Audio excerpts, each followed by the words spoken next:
আচ্ছা, আপনারা কি কেউ দুইটা পাঠাও পার্টি দেখেছে? না, গত কয়েকদিন ধরে পাইতেছি না। গেল কই? শয়তানের আপনারা কেউ রসে পড়া দুইটা পাঠাও পার্টি দেখলে আমার অজানা নাম্বারটা একটু জানিয়ে দিয়ে। বাই দ্য ওয়ে, চলো পাঠাও পার্টির ভিডিও ডেমোতে দেখে আসি।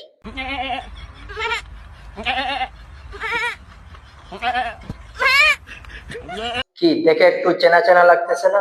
আরে এগুলা আমার কয়েকদিন আগে হারিয়ে গেছে। বাট তোমরা কেউ দেখে থাকলে আমার সাথে কন্টাক্ট করবে। চলো কথা না বাড়িয়ে মূল পয়েন্টে আসি। আচ্ছা, এই ছাগলগুলারে দেখে মনে হয় না এগুলো অন্য গ্রহের প্রাণী? না, আমার মনে হয় এগুলা মঙ্গল গ্রহের প্রাণী। আসো খেলবো, খেলা হবে। মঙ্গল গ্রহের প্রাণী ছাড়া এরকম ভিডিও বানানো সম্ভব নয়, কারণ বাংলাদেশের মানুষ আগে রাস্তায় বের হলে শুধু টিকটকার নামের ছাগলদেরকে দেখতো। আর ইন্ডিয়া যেহেতু টিকটক ব্যান্ড, যার জন্য আমরা ফেসবুক এবং ইনস্টাগ্রামের মাধ্যমে কিছু কিছু ছাগল নামের পাগলদেরকে দেখি। বিশ্বাস করো ভাই, ছাগল নামের পাগলদেরকে দেখি, যারা সমাজে কন্টেন্টের নামে নোংরামে চড়ায়। আচ্ছা, এই দুইটাকে কি আপনার মানুষ মনে হয়? না, আপনার হয়তো মানুষ মনে হতে পারে, কিন্তু আমি ওদেরকে জানোয়ারের চাইতেও জঘন্য প্রাণী হিসেবে দেখি। কারণ যার মধ্যে মানবতা এবং শিক্ষাগত যোগ্যতা থাকবে, সে কখনো এ ধরনের কন্টেন্ট বানাতে পারবে না। বিশ্বাস করো ভাই, এ ধরনের কন্টেন্ট বানাতে পারবে না।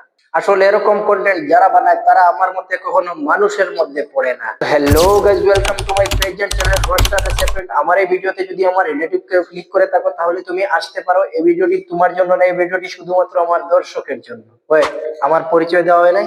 আই এম ইউসুফ কবির, নাম জরুর ইয়াদ রাখো। বাই দ্য ওয়ে, চলো নেক্সট কন্টেন্টটা দেখে আসি। আপনার একটা কথা কনছে, আপনারা আজ কিছু খোয়া লাগবে না, আজ আমি কমু আর আপনারা শুনবেন। আমি তো অনেক কিছু কইতে চাই, অনেক ভালোভাবে বুঝাইয়া কইতে চাই, কিন্তু মুখের ভাষাটা চেঞ্জ করতে পারি না রিলেটিভদের জন্য। এইটাও সম্ভব? না হলে আমার অনেক কিছু করার ছিল, বুঝাইয়া কইতাম পাবলিক প্ল্যাটফর্ম না হলে। ঠিক বলেছো। আমি ওর কি হই, ও আমার কি হয়। আর তুমি পাঠায় এই পার্টির কি লাগে, অডিয়েন্সরা কি বলবে? অডিয়েন্সদেরকে বুঝিয়ে দেওয়ার জন্য আমি রয়েছি। বিশ্বাস করো, আমি রয়েছি। অডিয়েন্সদেরকে ভালোভাবে বুঝিয়ে দেবো এবং তোমাদের ব্যাপারে এক্সপ্লেইন করব। আর আজকের এক্সপ্লেইনটার নাম দেব পাটাপাটি এক্সপ্লেইন। আমার ধারণা অনুযায়ী 80% তুমি ওর বাবা লাগো।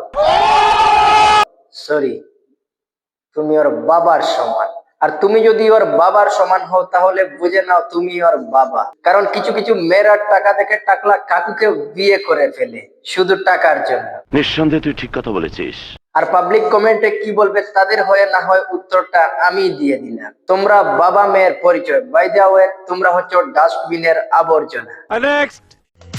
ওগো আমার সোনা পাখি রইলা তুমি কই, তুমি ছাড়া চাই না কিছু আমার প্রাণের সই। এতদিন জানতাম বাংলাদেশে শুধু হিরো আলম রয়েছে, এখন থেকে আমাদের ইন্ডিয়ার আসামেও একজন হিরো আলম রয়েছে, যে কিনা লিপসিং অ্যাক্টিং এ পারদর্শী। বিশ্বাস করো ভাই, পারদর্শী। কারণ ক্যামেরা অ্যাক্টিং, লিপসিং এর সবকিছুতেই সেরা আমাদের আসামের পাটা এন্ড পার্টি। কারণ ওরা ছাগলের ডাক থেকে শুরু করে সবকিছুতেই পারদর্শী। শুধু অফ ক্যামেরায় কি করে বা করে না, পাটা পারে কি বা পারে না, জাস্ট এটা জানি না। বিশ্বাস করো, জাস্ট এটা জানি না। যাই হোক, ওরা যেহেতু সবকিছুতেই পারদর্শী, পুষ্পা ডাইরেক্টর সুকুমার স্যারকে বলে ওদের জন্য একটা চাটাচাটির স্ক্রিপ্ট লেখার জন্য অনুরোধ করব। আমি বিশ্বাস করি না। আর যাই হোক, ব্যাকগ্রাউন্ডে যে গানটা লাগাইছে তাতে দর্শকের ফিল আসবে, আর ফিল আসলেই ভিউ, আর ভিউ মানেই টাকা। বাই দ্য ওয়ে, পাটার পার্টি তোমাকে বলছি, অ্যাক্টিং লিপসিং জোড়াজোড়ি করতে করতে যদি পাটা পড়ে যায়, তাহলে তোমার জীবন যুদ্ধটা অন্যজনের সাথে করতে হবে। বিশ্বাস করো, তোমার জীবন যুদ্ধটা অন্যজনের সাথে করতে হবে। আজ এ পর্যন্ত। ভিডিওটি ভালো লাগলে লাইক কমেন্ট শেয়ার করেন। আমার ফেসবুক পেজে দেখলে পেজটি ফলো করেন। আমার চ্যানেলে নতুন হয়ে থাকলে অবশ্যই চ্যানেলটি সাবস্ক্রাইব করেন।